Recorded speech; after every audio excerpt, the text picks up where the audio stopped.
Bom dia, Edgar. Bom dia, Duarte Rafael Patrício, que é o nosso convidado especial deste Fora da Caixa, onde vamos falar sobre as desigualdades de gênero na formação escolar. Portanto, é uma realidade.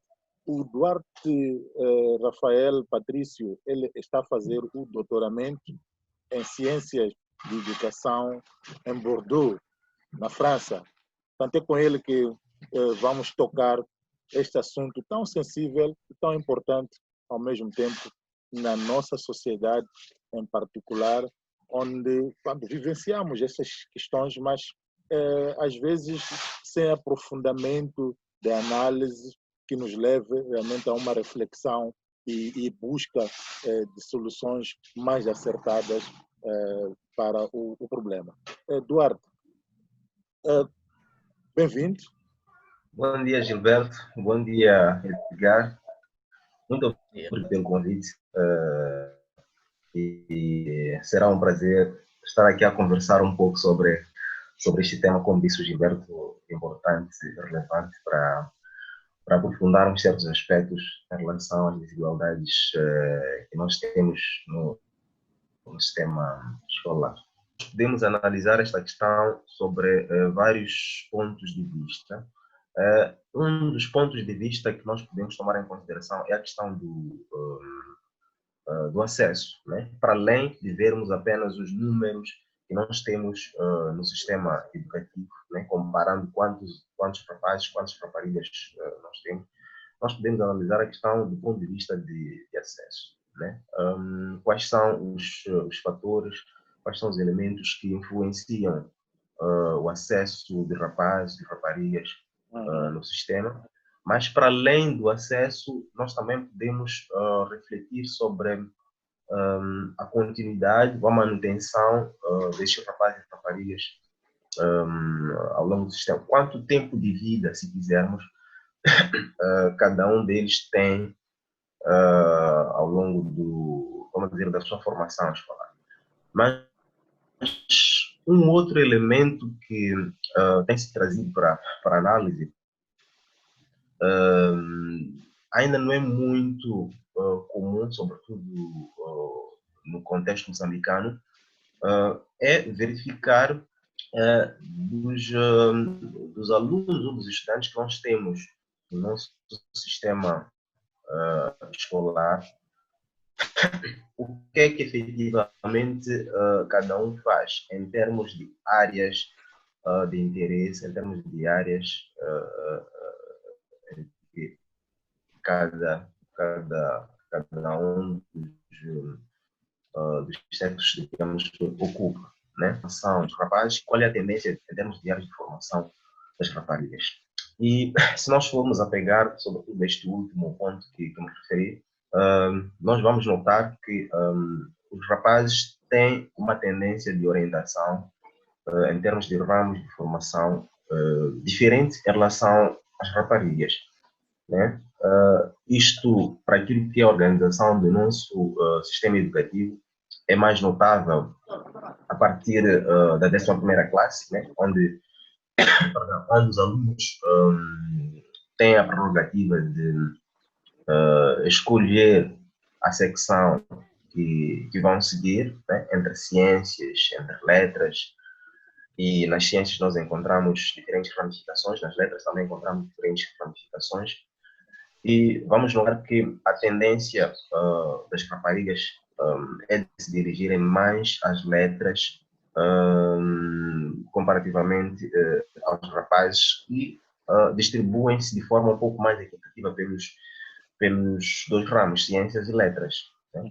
Até porque encontramos, inclusive, no realce dos estereótipos, pessoas que dizem, olha, quando o homem vai lá pretende fazer um curso como psicologia, sociologia, a partida já é conotado como se você é fraco, pá, isso é para mulheres, não é para ti como homem. Tem que fazer engenharia e outras coisas. Então, por outro lado, na nossa construção social, parece que há um reforço, não é, bastante forte para essas tendências que se verificam, né, no setor da educação.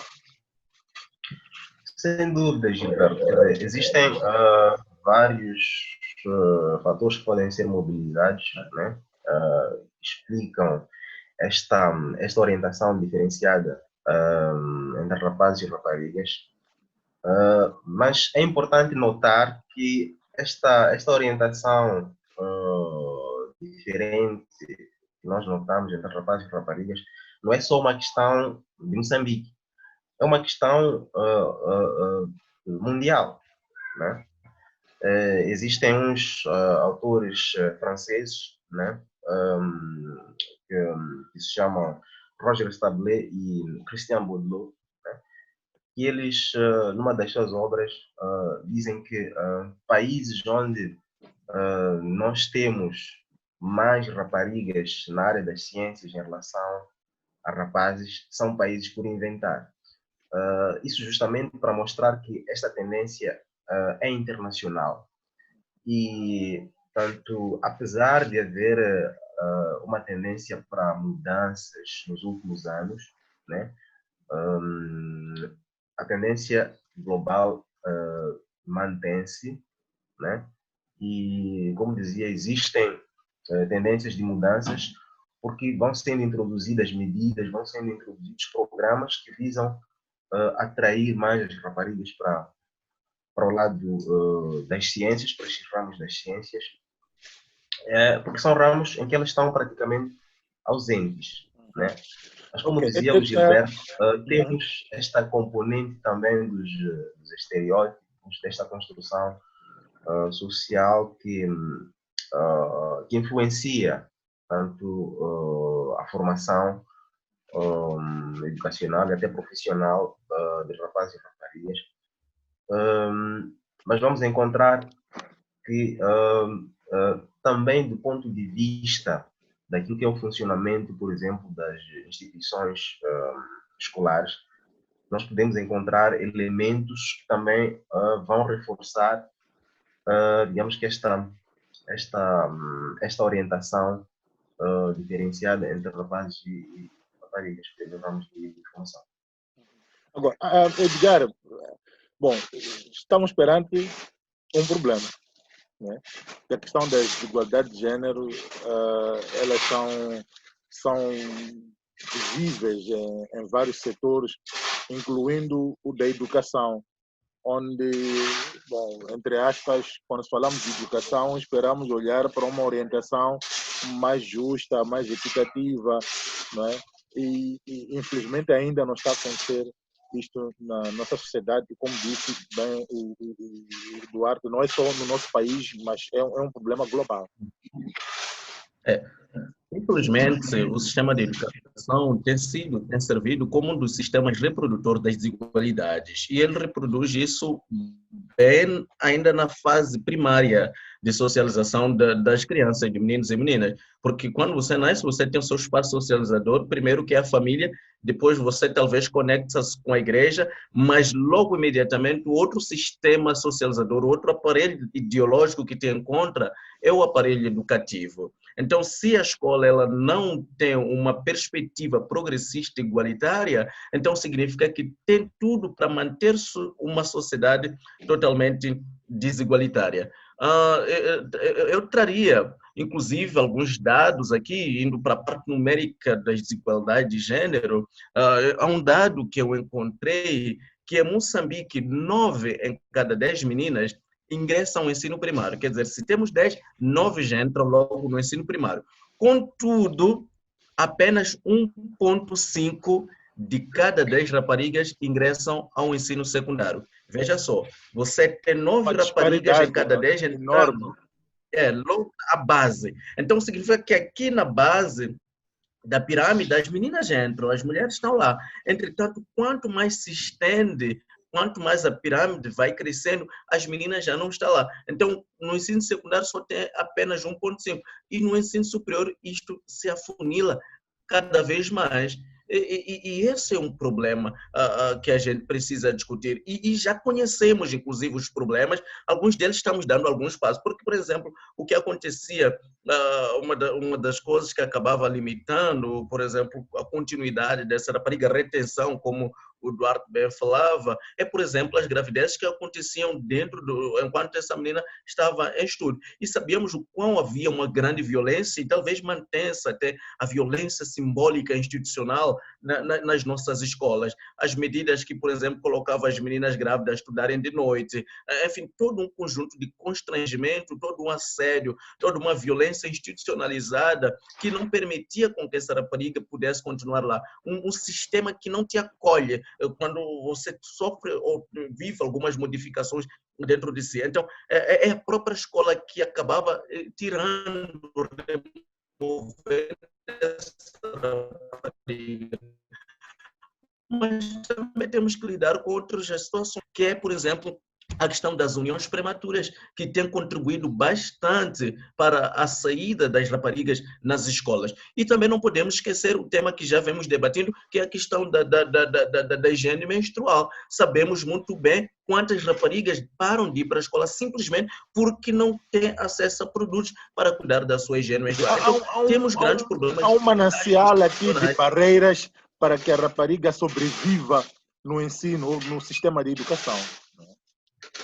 Exato, exato. E aí o homem, você percebe que ele tem todo um trajeto quase que linear que lhe possibilita lá. Talvez se não chega, seja talvez pelas condições econômicas, ou enfim, ou ele mesmo encontrou outras oportunidades, outras possibilidades, mas não vai encontrar, ou são raras as barreiras relacionadas com o seu gênero, por ser homem. Mas na rapariga você encontra barreiras relacionadas exclusivamente pelo facto de ser rapariga. Então, são questões que a gente precisa refletir mais como sociedade, porque estamos perdendo uma grande força que poderia, inclusive, ou que pode ter potencialidade para contribuir para o desenvolvimento desse país. O que diferencia homens e rapazes é apenas oportunidade. Às vezes a gente pensa, mulheres não gostam de estudar, só os homens é que estudam.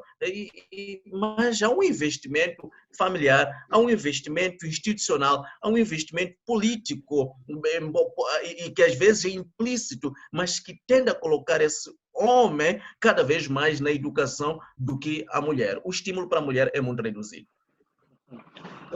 Duarte, parece que portanto, falamos dessa questão da sobrevivência das raparigas, das mulheres, que quase que não existe à medida que estão no sistema de educação, como disse o Edgar, vai se afunilando a sua presença, portanto, torna-se bastante reduzida quando falamos já do ensino superior. O que é que tu encontraste, portanto, no seu trabalho? Portanto, esta é uma das teses, é um dos temas da sua tese. O que é que tu encontraste que está por detrás deste problema no seu trabalho? Bom,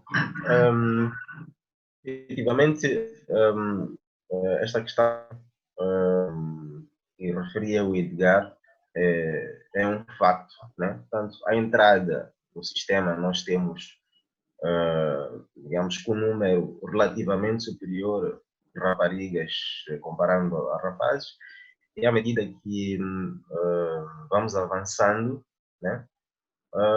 Se nós formos a comparar em termos de tendência de raparigas que caem fora, permitindo o termo, do sistema, comparando a dos rapazes, portanto, vamos verificando que há muito mais raparigas que acabam ficando fora. Portanto, o seu tempo de sobrevivência no sistema é relativamente menor e avançam muito pouco para os níveis mais superiores. Ora, existem várias razões que, digamos, que estão por detrás desta tendência e num contexto como o contexto moçambicano, mas que também não deve ser visto o contexto moçambicano de forma tão uniforme, porque vamos encontrar realidades distintas dentro do país. As zonas rurais, por exemplo, têm digamos que tendências diferentes em relação às zonas urbanas. Se nós formos a verificar nas zonas rurais, alguns entraves que estão por detrás da progressão das raparigas, vamos encontrar, para além de alguns elementos que o Edgar esteve aqui a mencionar, como a questão das violências que ocorrem mesmo na própria instituição escolar, podemos encontrar também outros elementos que fazem muito parte daquilo que é a estrutura do nosso próprio sistema educativo. Tem a ver, por exemplo, com as distâncias que nós temos de casa para a escola, né? Em muitas partes do país, e sobretudo nas zonas rurais, as crianças devem percorrer ainda longas distâncias de casa para a escola. Isto é um grande problema, não só pelo cansaço que cria, né? Mas também porque ao longo do percurso os perigos são maiores, né? Mas também encontramos e vamos acompanhando várias reportagens que nestas zonas, para além da questão da distância, nós temos também a questão da fome, né? A fome associa-se à questão da distância e para as famílias, muitas das vezes, acabam preferindo ter, digamos, as crianças a produzirem comida para a família que necessariamente continuar no sistema escolar. Então, estes elementos todos acabam contribuindo para que nós tenhamos, digamos que esta realidade. Depois também questões de natureza econômica, apesar de nós termos esforços que são feitos pelo Estado no sentido de prover uma educação gratuita, temos que reconhecer que ainda persistem desafios, porque, por exemplo, o livro escolar ainda não chega para todos os alunos, e quando o livro escolar não chega, nós sabemos que as dificuldades de aprendizagem aí aumentam, né? E os resultados escolares, por consequência, poderão ser menos bons, e a possibilidade de desistência pelo fato de os resultados escolares não serem muito bons pode ser maior. E apesar de eu não ter aqui uma referência do ponto de vista de estudos feitos em relação a esta questão de relacionar a possibilidade de permanência no sistema em relação ao sucesso ou insucesso escolar, mas é muito bem provável que aqueles alunos que têm sucesso escolar tenham mais tendência de desistir.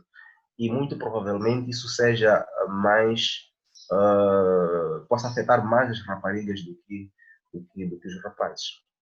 Então, estes elementos todos podem, digamos que, contribuir para que, ao nível do topo do sistema educativo, nós tenhamos esta tendência mais desigual em termos de números, né, em termos de rapazes em relação a raparigas.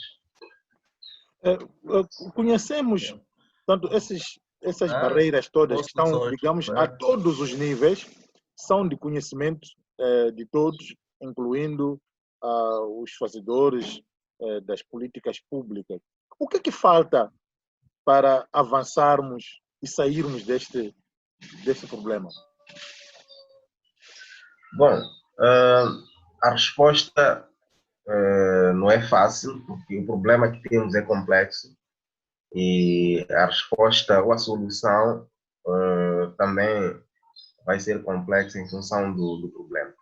Bom, primeiro, eu penso que um dos grandes desafios que nós temos é justamente de identificarmos muito bem o problema. Parece que nós temos clareza do problema, mas muito provavelmente não é muito bem assim. Então, eu penso que um dos primeiros desafios que nós temos é justamente de nós percebermos de que forma é que estas desigualdades se manifestam no nosso contexto. E, como eu dizia antes, é preciso também verificarmos os diferentes contextos que nós temos no nosso país, né? E as medidas, então, a serem tomadas deverão ser diferentes em função das diferentes realidades que nós vamos encontrar no nosso país. E só para dar um exemplo, abrindo um parênteses, falaria, por exemplo, da questão da introdução do ensino bilíngue, né? Nós vamos verificar que muitas crianças das zonas rurais vão à escola sem ter ainda conhecimentos básicos da língua portuguesa, né? E, diferentemente das crianças da zona urbana, que, comparando com a zona rural, temos mais crianças que vão à escola primária já com algum domínio da língua portuguesa. Ora, a introdução do ensino bilíngue vem, de alguma forma, criar uma possibilidade para estas crianças das zonas rurais para que possam ter uma iniciação paulatina na língua portuguesa, que é a língua privilegiada do ensino, e possam entrar com muita facilidade e possam progredir, possam adquirir aquilo que são os conhecimentos científicos, digamos que sem esta barreira linguística. Então, são medidas desta natureza que nós devemos encontrar para estes problemas de desigualdade de gênero. Nós identificamos o problema efetivamente e direcionamos as soluções em função das diferentes realidades que nós temos no país, né? Fiz referência, por exemplo, à questão das distâncias que nós temos da escola à casa, né? E vice-versa.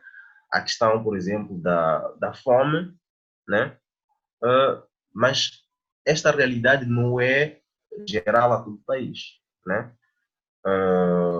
Então, as soluções para estes problemas nós deveremos encontrá-los ou deveremos direcioná-los em função dos problemas da realidade concreta que nós temos nas diferentes regiões, nas diferentes partes do país. Parece um pouco recorrente quando se traçam leis ou políticas públicas ou estratégias nacionais.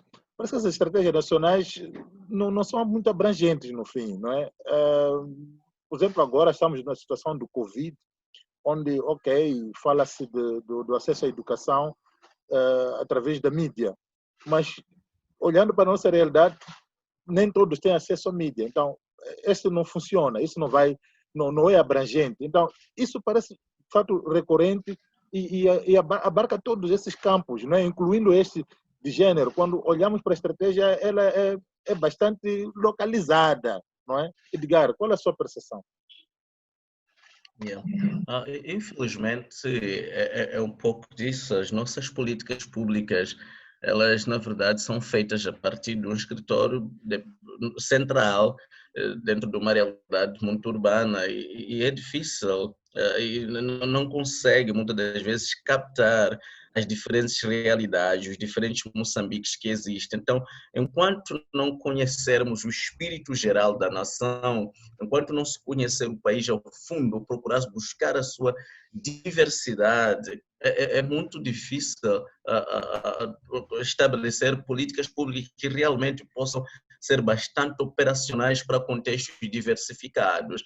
Então, eu penso que há uma necessidade de ampliação do olhar, de compreender a complexidade do país, e só assim é que pode-se melhor operacionalizar tudo que tem a ver com políticas públicas.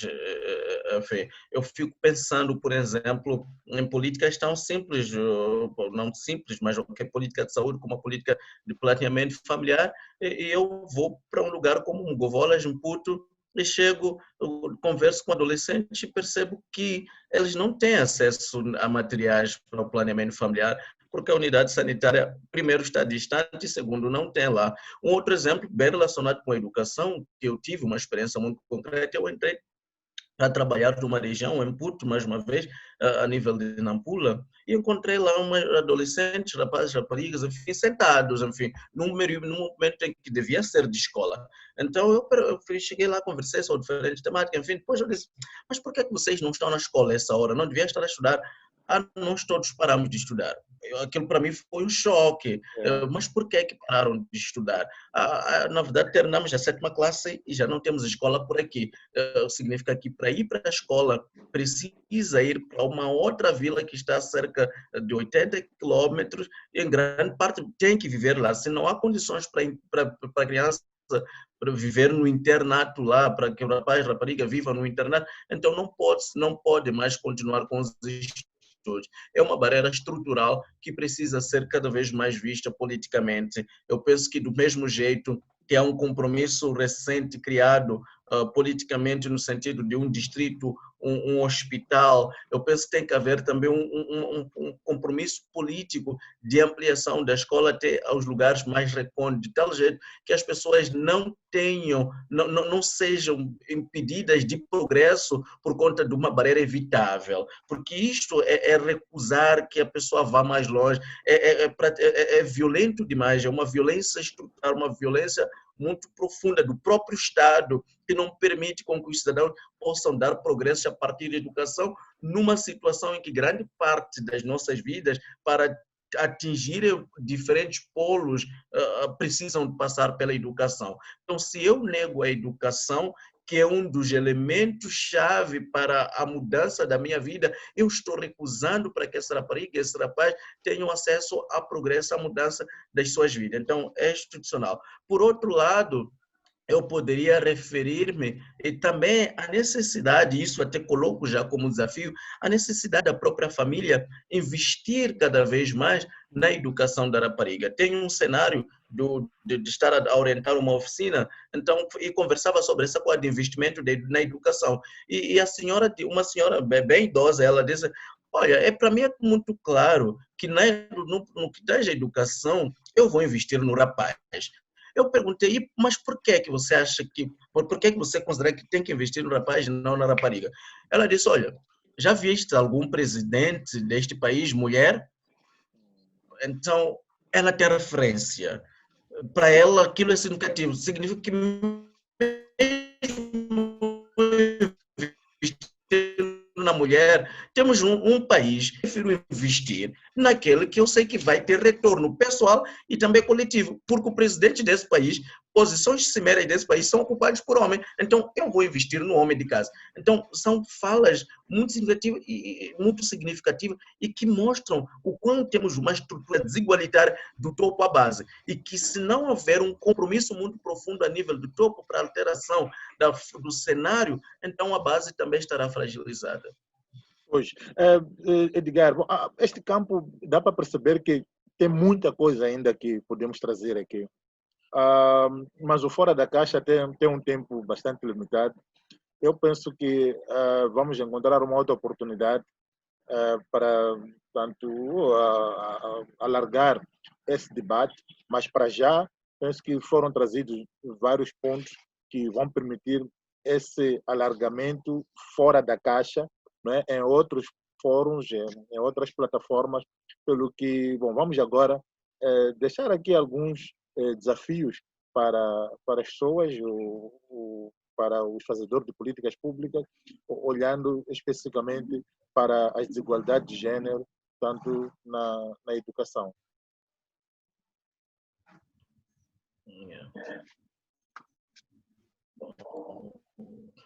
Da minha parte, eu somente recomendaria pais, tios, irmãos, invistam na educação das raparigas do mesmo jeito que investem na educação dos rapazes. Questione-se a si mesmo se não está limitando o acesso à educação para a rapariga, para a mulher, simplesmente pelo fato de ser mulher. Pergunte-se do mesmo jeito que investe na educação do rapaz em casa, é do mesmo jeito, é na mesma proporção que investe, que desenvolve expectativas em relação à educação da rapariga. Isto é chave. Obrigado, Edgar. Duarte, algum desafio, alguma recomendação?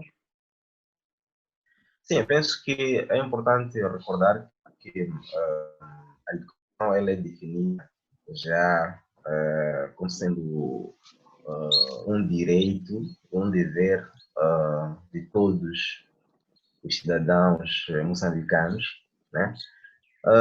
Mas que para que efetivamente seja um direito e um dever, é importante que se criem uma série de condições, né?